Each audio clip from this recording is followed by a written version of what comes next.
जो पुरुष अपनी विवाहिता स्त्री को त्याग कर दूसरी के पास जाता है, वैदिक धर्म का उल्लंघन करके कल्पित धर्म पर चलता है, भगवान विष्णु का भक्त होकर शिव की निंदा करता है, माता पिता की निधन तिथि को श्राद्ध आदि नहीं करता है, ऐसे लोगों को जो पाप लगता है वो मुझे भी लगे। भील उसकी बात मान जाता है। इतने में ही रात का दूसरा प्रहर भी भील के जागते जागते बीत गया। इसी समय तीसरा प्रहर प्रारंभ हो गया और इधर हिरनी के वापस न लौटने पर भील उसकी खोज करने लगा। इतने में ही उसने झील के पास एक और हिरन को देखा। वह बड़ा हष्ट पुष्ट था। उसे देखकर भील को बड़ा हर्ष हुआ। उसने बिना कुछ सोचे समझे हिरन पर निशाना साध दिया। ऐसा करते ही एक बार फिर से उसके हाथ से जल और बेलपत्र शिवलिंग पर गिर गया, जिससे उसके सौभाग्य से तीसरे प्रहर की पूजा की भी संपन्न हो गई और इस तरह भगवान ने उस पर अपनी दया दिखाई। वहीं पत्तों को गिरने की आवाज़ सुनकर हिरन ने भील की ओर देखा और पूछा, क्या कर रहे हो? फिर भील ने कहा, मैं कुटुंब को भोजन देने के लिए तुम्हारा वध करूँगा। तभी हिरन ने कहा, मैं धन्य हूँ, मेरा हष्ट पुष्ट शरीर होना आज सफल हो गया, क्योंकि मेरे शरीर से आप लोगों की तृप्ति होगी। जिसका शरीर परोपकार के काम नहीं आता, उसका सब कुछ व्यर्थ चला जाता है। जो सामर्थ्य रहते हुए भी किसी का उपकार नहीं करता, उसकी वह सामर्थ्य व्यर्थ चली जाती है। तब वह परलोक में नरक का भोगी होता है। परंतु एक बार मुझे जाने दो, मैं अपने बालकों को उनकी माता के हाथों सौंपकर और उन सबको धीरज बंधाकर यहाँ लौट आऊँगा। उसके ऐसा करने पर भील मन ही मन बड़ा विस्मित हुआ।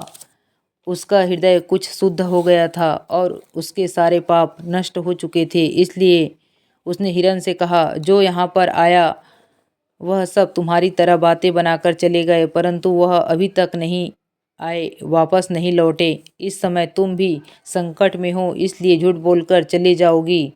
भील की बातें सुनकर हिरन ने कहा, मुझ में असत्य नहीं है।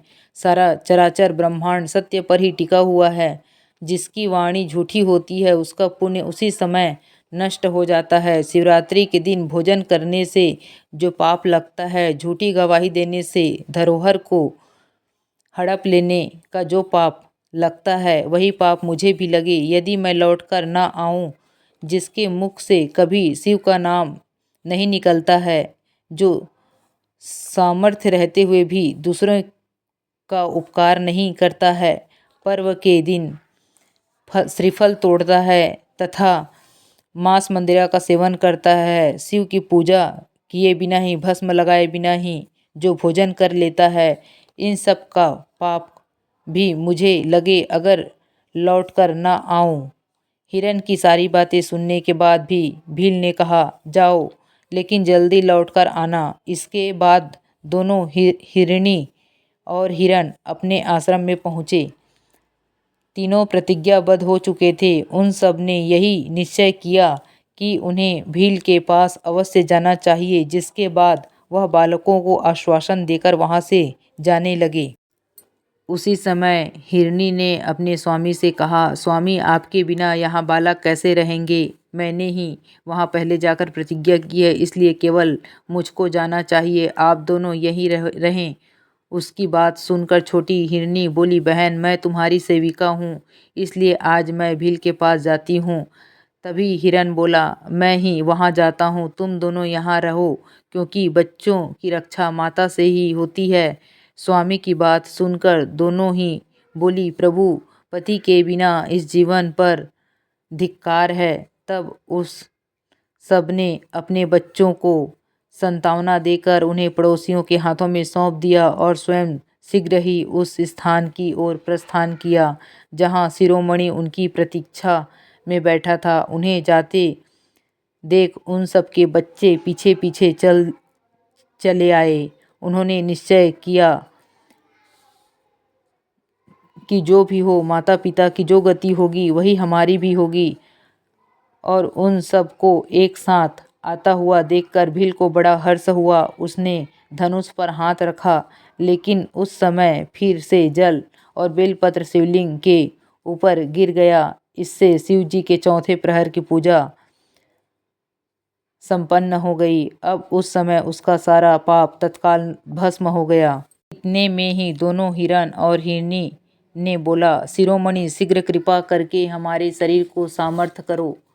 उनकी यह बात सुनकर भील को बड़ा विस्मय हुआ। शिव पूजा के प्रभाव से उसको दुर्लभ ज्ञान प्राप्त हो गया।